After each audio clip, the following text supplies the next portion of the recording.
Hi hello friends, welcome to human talkies. Friends, ఒక వన్నులు అమ్ముకునేవాడు కొంతమందికి target అయ్యాడు. ఎందుకు?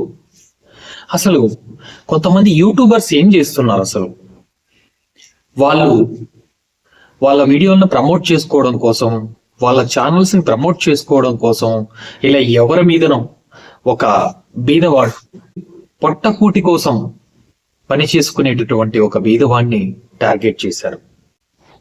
అసలు కొన్ని మనుషులు చూస్తే తెలీదా వీడెవరు, ఎందుకోసం చేస్తున్నాడు? తన ఊరి పేరు చెబుతున్నాడు, తను ఎవడో చెబుతున్నాడు, కానీ అతని టార్గెట్ చేశారు. ఒక్కసారిగా చుట్టుపక్కల ఉన్న వాళ్ళందరూ అతని మీద పడేసరికి అతను ఉక్కిరి బిక్కిరైపోయాడు. ఏం జరుగుతుందో అర్థం కాలేదు అతనికి. అసలు ఎవరు ఏం మాట్లాడుతున్నారో తెలియని పరిస్థితిలో ఉన్నాడు అతను. తనకు మాటలు రావు. రీసెంట్ గా అతను ఎలాంటి వాడు చెప్పాలంటే, కొన్ని ఛానల్స్ అయితే తనని ఇంటర్వ్యూ అయితే చేశాయన్నమాట. అప్పుడు తెలిసింది అనమాట, తనకు మాట్లాడడమే రాదు అసలు. పాపం, ఇంకా అటువంటి వాళ్ళ దగ్గర మైకులు తీసుకెళ్లి మాట్లాడితే ఏం మాట్లాడతారు, ఏం చెప్పగలుగుతారు? భయం పాపం. నేను ఈ విధంగా బన్నులు అమ్ముకుంటున్నాను, నేను ఈ విధంగా కోవా తయారు చేస్తున్నాను, ఇది నా వృత్తి, కొన్ని సంవత్సరాలుగా చేస్తున్నాను, ఇలా అమ్ముతున్నాను, అందుకోసమే ఇంత తక్కువ రేటుకి అమ్ముకుతున్నాను అని చెప్పలేకపోయాడు అనమాట. ఎందుకంటే భయం అనేది ఒక్కసారిగా అతని చుట్టుముట్టేసరికి అందరూ ఒక్కొక్కరు ఒక్కొక్క మాట అంటుంటే తనకి ఏం చెప్పాలో ఏం చేయాలో అర్థం కాని పరిస్థితిలో తనైతే ఉండిపోయాడు అనమాట. ఫ్రెండ్స్, మనం చూసుకున్నట్టయితే మొన్న తెలంగాణలో జరిగినటువంటి ఒక జాతరలో తను ఒక బన్నులు కోవా బన్ను అమ్ముకోవడానికి అయితే వెళ్ళాడనమాట. మనం చూస్తూ ఉంటాం, ఇలాంటి ఒక ఊర్లో జాతర అంటే బొమ్మలు అమ్ముకునే వాళ్ళు, పూసలు అమ్ముకునే వాళ్ళు, గాజులు అమ్ముకునే వాళ్ళు, ఇలా రకరకాలుగా ఎక్కడ ఏమి జరిగినా వెళుతూ ఉంటారు, అమ్ముకుంటూ ఉంటారు. తర్వాత ఈ రంగుల రాట్నం అంట, వారందరూ ఏంటంటే వారికి తెలుసు ఎక్కడ ఏ జాతర జరుగుతుంది, ఎక్కడ ఏ పండగ జరుగుతుంది, ఏ ఊర్లో ఏ టైంకి వెళితే మనకు బిజినెస్ జరుగుతాయి అనేసి. ఎందుకంటే కొన్ని సంవత్సరాల నుంచి ఆ వృత్తిలో వాళ్ళు ఉంటారు కాబట్టి వాళ్ళకి తెలుసు ఏం చేయాలనేసి. ఈ విధంగా అయితే వారు రోజుకు ఒక్కొక్క ప్లేస్కి వెళుతూ వారి వ్యాపారం చేసుకుంటూ ఏంటంటే మామూలుగా ఒక ప్లేస్ లో పెట్టుకుంటూ ఉంటారన్నమాట. అక్కడ ఏదో రోజుకు 500 జరిగితే అటువంటి ప్లేస్కి వెళితే 1000 రూపాయలు జరుగుతుంది అనేటటువంటి ఒక నమ్మకం వాళ్ళది. జరుగుతుంది. ఎందుకంటే ఒక జాతర అంటే రకరకాలుగా వస్తారు, ఎక్కడెక్కడి నుంచినే వచ్చింటారు, ఏదో తింటారు, తీసుకుంటారు, తింటారు. అది అతి తక్కువకు అమ్ముతున్నాడు తను. అది మెచ్చుకోవాలి ఫస్ట్ చెప్పాలంటే. తను ఓన్గా మేక్ చేస్తున్నాడు, ఓన్గా తయారు చేస్తున్నాడు, అతి తక్కువకి ఇస్తున్నాడు. అదే పన్ను మనం వెళ్ళి బేకరీలో అడగండి, 70 రూపాయలు తీసుకుంటాడు. అదే కోవా వేసిస్తే 70 రూపాయలు తీసుకుంటాడు కావాలంటే. నార్మల్ క్రీమ్ వేసిస్తేనే 15-20 తీసుకుంటూ ఉంటారు. అది కొన్నిట్లో అయితే 50 తీసుకునే వాళ్ళు కూడా ఉన్నారు. ఏముండదు, ఆ బన్నుని ఇట్లా చక్కెరలో అద్దేసి, చక్కెర పాకంలో అద్దేసి ఇస్తే 70 రూపీస్ దానికి వేస్తాడు, కట్ చేసి ఇచ్చేసినాడు అంటే ఒక ప్లాస్టిక్ పేపర్ ప్లేట్ లో. వాళ్ళని అది మనం లొట్టలేసుకొని తింటాము. ఏదో పాపం మనిషి నీట్ గా లేకపోయిండొచ్చు. ఎందుకంటే ఎక్కడో పడుకునే జాగా ఉండదు, ఒక రూమ్ తీసుకొని పడుకొని క్లీన్ చేసుకోవడానికి అంత టైం ఉండదు. టైం కాకుండా మెయిన్ డబ్బు ఉండదు. వాడు వచ్చి అక్కడ సరిపోతే వాడు ఏం చేసుకోగలుగుతాడు పాపం? ఏదో బతకాలి, ఏదో చేసుకున్నాడు, ఓకే. ఈ ఎవడో ఒక యూట్యూబర్ తీసుకెళ్లి మైకి పెట్టేసి ఆధార్ కార్డు చంకలో పెట్టుకొని తిరుగుతాడు ప్రతి ఒక్కడు. దారిలో పోయి ప్రతి ఒక్కరిని నీ ఆధార్ కార్డు చూపియను, ఎంతమంది చూపిస్తారు చూద్దాం చెప్తున్నాడు. ఊరి పేరు ముఖ్యంగా తెలుగులో మాట్లాడుతున్నాడు కదా, దానికంటే ఏం బంగ్లాదేశీయులకు వచ్చి ఇక్కడ ఉండడానికి వాడి తెలుగు వస్తుందా? వాడికి రాదు కదా. వేరే లాంగ్వేజ్ వాడైతే తెలుగులో వేరే దేశం వాడైతే తెలుగులో మాట్లాడు కదా. పాకిస్తాన్ వాడు కావచ్చు, బంగ్లాదేశీయుడు కావచ్చు, ఎవడైనా కావచ్చు. అలాంటి బంగ్లాదేశంలో ఎంతో మంది వలస వచ్చి బతుకుతున్నారు. బెంగళూరులో అయితే వీడియోలు చేస్తున్నారు డైరెక్ట్ గా మొడగడుతూ. అటువంటి వాళ్ళని టార్గెట్ చేయండి, అటువంటి వాళ్ళని అయితే ఎంక్వైరీ చేయండి ఎక్కడ ఉన్నారనేసి. మీ వల్ల అయితే ఎతకండి పోయి, ఎక్కడ ఉన్నాడు వీడు, ఇలాంటి వాళ్ళు ఎక్కడ ఉన్నారు, ఎక్కడి నుంచి వచ్చారు, నీ ఆధార్ కార్డ్ ఏది, నీ దేశం ఏది అని కనుక్కొని అప్పుడు పోలీస్ కంప్లైంట్ ఇవ్వండి. అసలు స్వచ్ఛంగా తెలుగు మాట్లాడుతున్నాడు పాపం భయపడుతూ. అటువంటి వాడిని పట్టుకొని ఏదో వీళ్ళు పొడిచేసారు, దొబ్బేస్తుంది అన్నట్టుగా పెద్దగా సాధించేసాం, కొండను బట్టి ఎలకలు అనేట్లుంది.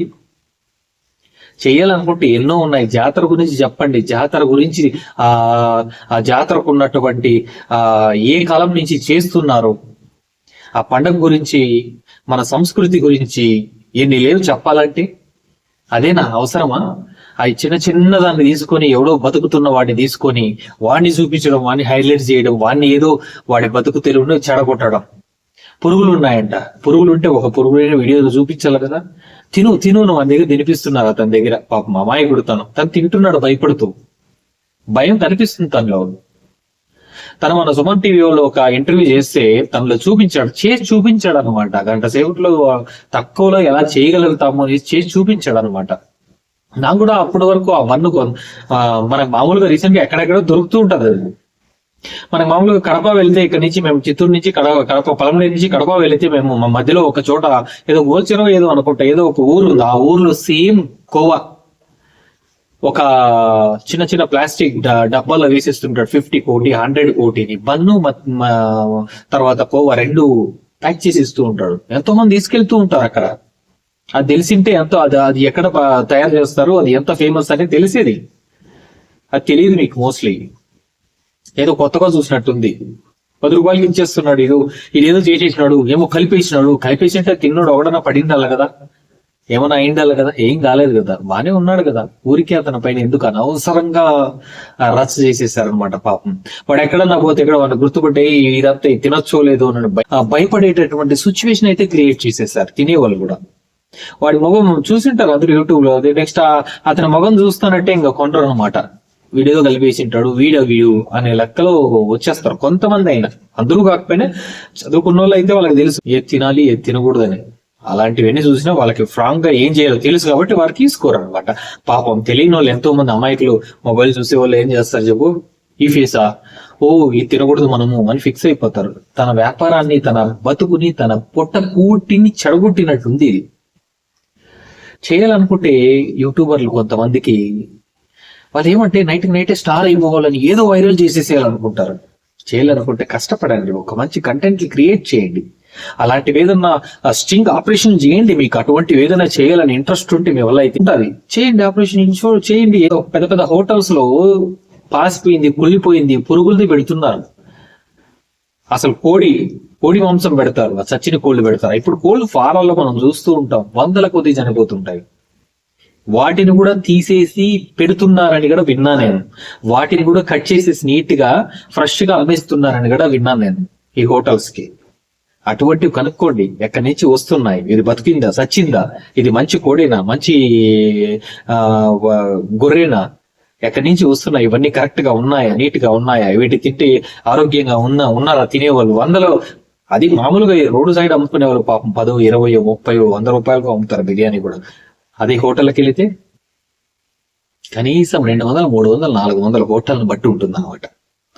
ఇలాంటి వాళ్ళని టార్గెట్ చేయకుండా రోడ్లలో పాపం ఏదో వాళ్ళ పొట్టకుటి కోసం బతుకుతున్న వీళ్ళ పైన టార్గెట్ చేయడం అనేది ఎక్కువైపోయింది ఈ మధ్య కాలంలో. లేకపోతే వాడు అమ్ముతున్నాడు, వాడిని ఎంకరేజ్ చేయండి, ఇది బాగుంది తిని చూడండి బాగుంది, ఇదేదో దీన్ని నలుగురు తీసుకోండి, ఇతను ఎక్కడున్నా ఆర్డర్లు పెట్టండి, తక్కువలో ఇస్తున్నాడు, బాగా టేస్టీగా ఇస్తున్నాడు అని చెప్పండి. ఒక మనిషి లైఫ్ లో స్థిరపడతాడు పాపం ఏదో బిజినెస్ వల్ల. తను అప్పుడు ఎప్పుడో చేశారు కదా, ఏదో ఒక చికెన్ మటన్ ఒక ఆంటీ పెట్టుకొని అమ్ముతూ ఉంటే వైరల్ చేశారు కదా. అది మరీ ఎక్కువ వైరల్ చేసి తనను లేకుండానే చేసేసారులేండి, అది సెకండ్. కానీ ఆ విధంగా అయితే ఏదో తను కొద్ది రోజులన్నా సంపాదించుకొని వెళ్ళిపోయి ఉంటుంది. చెడగొట్టే ప్రయత్నాలు అంటూ చేయకండి దయచేసి. అది ఇంకొకటి మీడియా పేరు చెప్పుకోను, లేకంటే యూట్యూబర్ పేరు చెప్పుకోను అలా చేస్తే పాపం ఎంతో మందికి వాళ్ళ పాపం ఏం చేయలేని అమాయకులు, ఏదో వాళ్ళకి అసలు ఏం చెయ్యాలి, దాన్ని ఎలా చేయాలి అని కూడా తెలియని పరిస్థితుల్లో బతుకుతూ ఉంటారు ఎంతో మంది. మనం అనుకోవచ్చు వీడేదో చేస్తున్నాడు, కానీ అది చాలా వరకు వాళ్ళకి ఏం అమాయకులుగా, చాలా మంది అమాయకులు బీద వాళ్ళే రోడ్ల పైన పెట్టుకొని కష్టపడుతూ ఉంటారు. ఎండనక వాననక ఆ ఎండలో 10 నిమిషాలు వాళ్ళ దగ్గర నిల్చుకొని తీసుకోలేం, కానీ వాడు పగలంతా నిల్చుకొని ఉంటాడు. కూరగాయలు అమ్మేవాడు కావచ్చు, ఒక పండ్లు అమ్మేవాడు కావచ్చు, అసలు గొడుగులు కూడా ఉండవు. కొంతమంది ఎండలో అట్లే బతుకుతుంటారు, ఒక ఏదో గుడ్డ ఇట్లా వేసుకొని అట్లే కూర్చో ఉంటారు. ఇలాంటి ఎంతో మంది పట్టుకుటి కోసం బతుకుతున్నారు. అలాంటి వారిని టార్గెట్ చేయడం అనేది చాలా దారుణమైన సంఘటన ఇది చెప్పాలంటే. దయచేసి ఎవరే గాని ఇలాంటి పనులు చేయకుండా ఉంటే చాలా మంచిది అనిపిస్తుంది. Thank you so much. Video నచ్చినట్లయితే ప్లీజ్ లైక్ చేయండి, షేర్ చేయండి, సబ్స్క్రైబ్ చేయండి.